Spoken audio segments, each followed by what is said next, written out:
Before Radiohead became the band people listened to when questioning their entire existence, they were just 5 students in Oxfordshire. Back then, they were called On a Friday because that's when they rehearsed. No deep meaning, no symbolism, just a reminder that even future legends had homework. At the centre was Tom York, a singer with a fragile voice, a lazy eye, and a remarkable ability to turn discomfort into something deeply relatable. Johnny Greenwood, Ed O'Brien, Colin Greenwood, and Phil Selway. They didn't sound revolutionary. They didn't look dangerous. They just sounded like a band that sensed something was wrong, even if they couldn't quite explain what yet, which, as it turns out, was the whole point.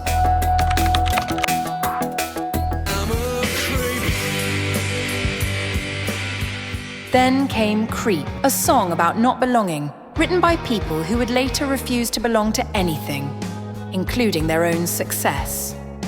The song exploded. Radiohead became famous overnight. Naturally, they hated it. Creep followed them everywhere, like a shadow they couldn't outrun. Well, Creep's about, No,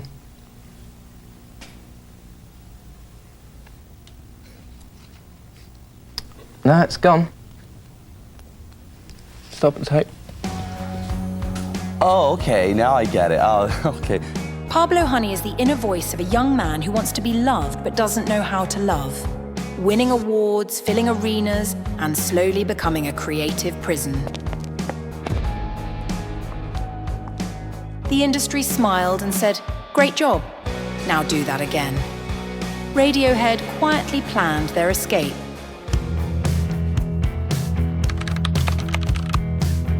With the Bends, Radiohead tried to prove they weren't a fluke. They succeeded. Critics praised the album. The industry relaxed. Fans finally listened beyond Creep.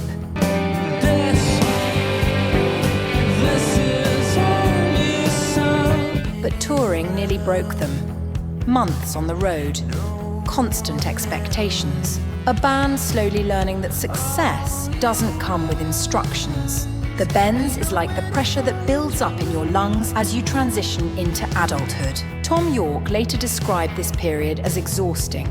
Not because the music was difficult, but because everything else suddenly was. Radiohead weren't unhappy.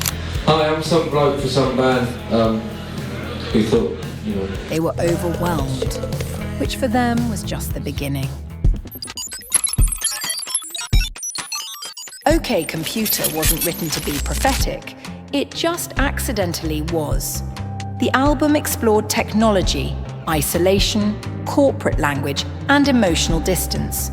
Years before smartphones made it obvious, OK Computer was hidden in the inner swamp where the bright screens of the modern age were concealed. It was a critical triumph. It won a Grammy for Best Alternative Album in 1998.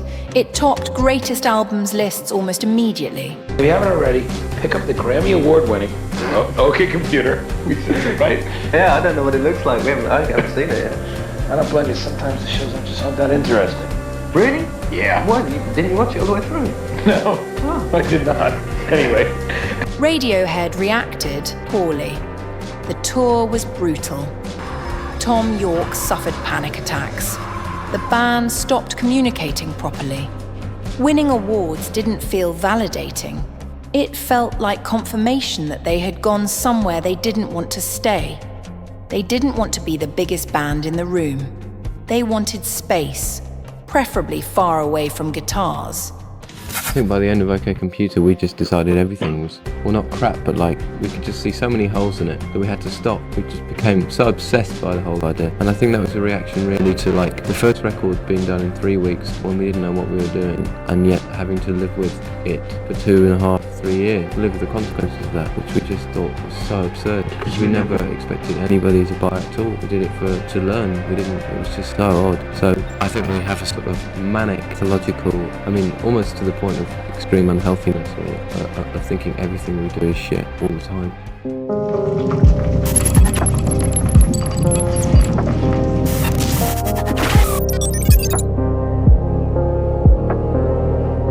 After OK Computer, everyone expected more of the same. Radiohead delivered the opposite. No singles, no clear hooks, no guitars leading the way. Kidder confused fans and terrified EMI. The label had no idea how to market it.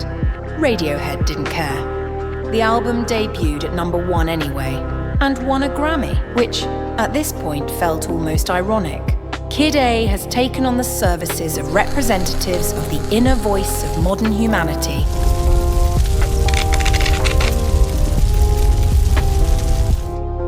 AMNESIAC followed shortly after. Not leftovers, but part of the same fractured experiment. This wasn't reinvention. It was refusal.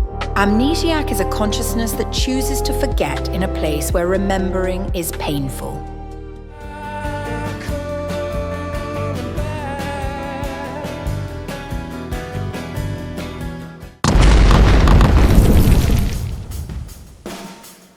By 2003, Radiohead were tired. Not, we need a break, tired. We've been right for too long, tired. Hail to the Thief was shaped by global politics, post-9/11 paranoia, surveillance culture, and a growing distrust in authority. This album reflects the courage to say I know in a world where fear reigns. The title itself was a sarcastic nod to American politics, and the album sounded like a band watching the world slowly unravel and deciding not to scream about it. Instead, they documented it. The sessions were tense. The band argued about structure, length, control. Not because they disagreed, but because they cared too much. Radiohead weren't trying to change the system anymore. They were archiving its collapse, calmly, methodically, with distortion. Do you think governments, the press, lie to the public? It's a big, like a Hollywood movie.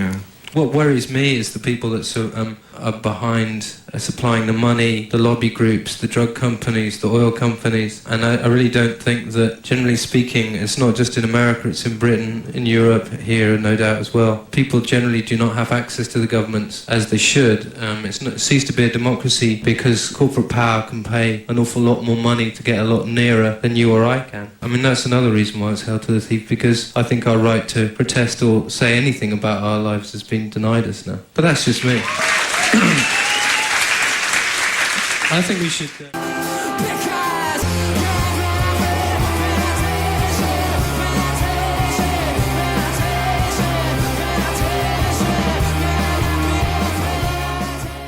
It's over to the supreme god of music, Tom York.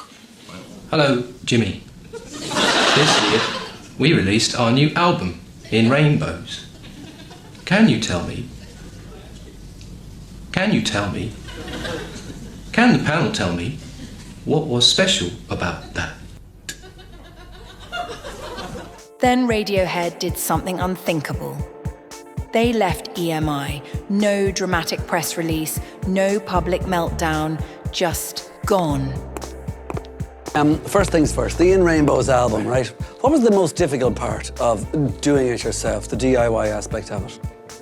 Getting the wording right on the website was quite tricky. That was interesting. I know that might sound a bit superficial, but actually how to get it across to people that this was you're making a donation. We're asking how you word it without sounding pompous or irrelevant or irreverent, rather. Or irrelevant. Or irrelevant. That was pretty tricky. After fulfilling their contract, they walked away from one of the biggest labels in the world without asking for permission.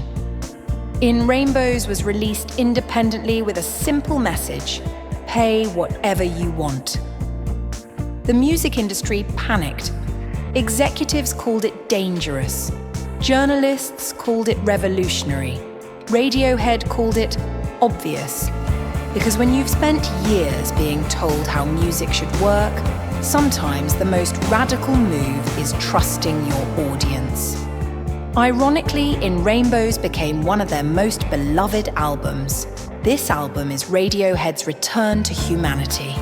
After anger, fear, and paranoia, the album speaks of the body, intimacy, and emotions. In Rainbows is about choosing to feel, despite everything. Turns out freedom sounds pretty good.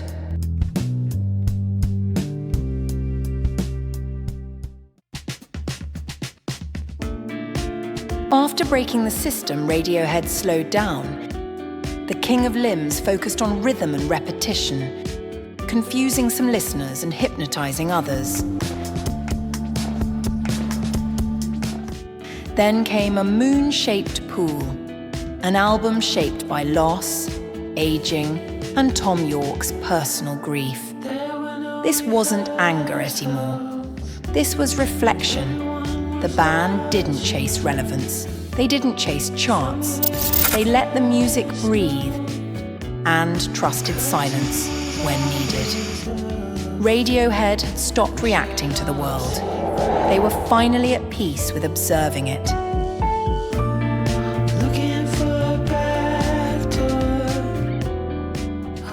Radiohead never offered easy answers. They never promised comfort. They simply held up a mirror and let the world feel uncomfortable for a while. And somehow, that honesty aged better than certainty ever could.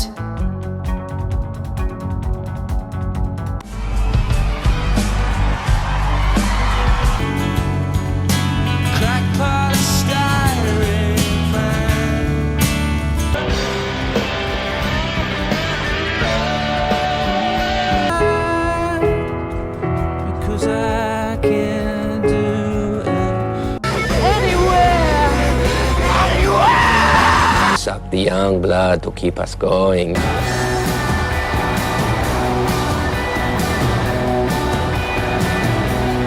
I could be who you wanted. No, it won't be that big. Oh no, it won't be that big. What the fuck, man? Faith, you're driving me away.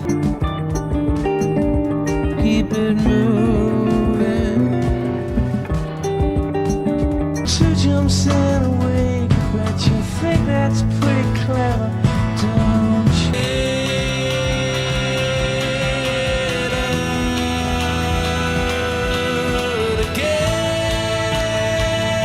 The essential thing in life is to establish heartfelt communication with others.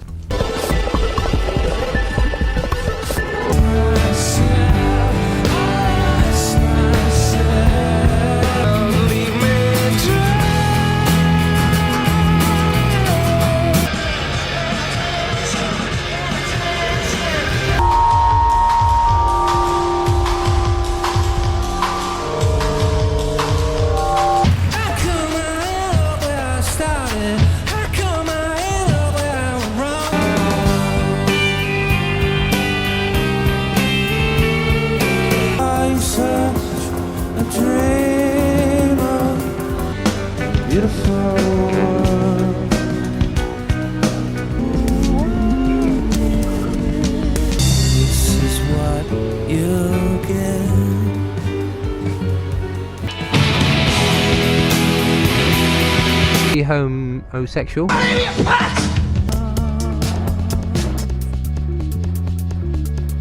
I just wanna talk.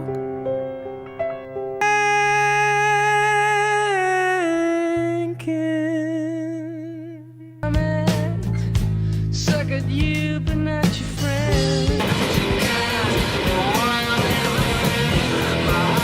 I actually know what nipples look like. You know, I don't have a problem with nipples. Yeah.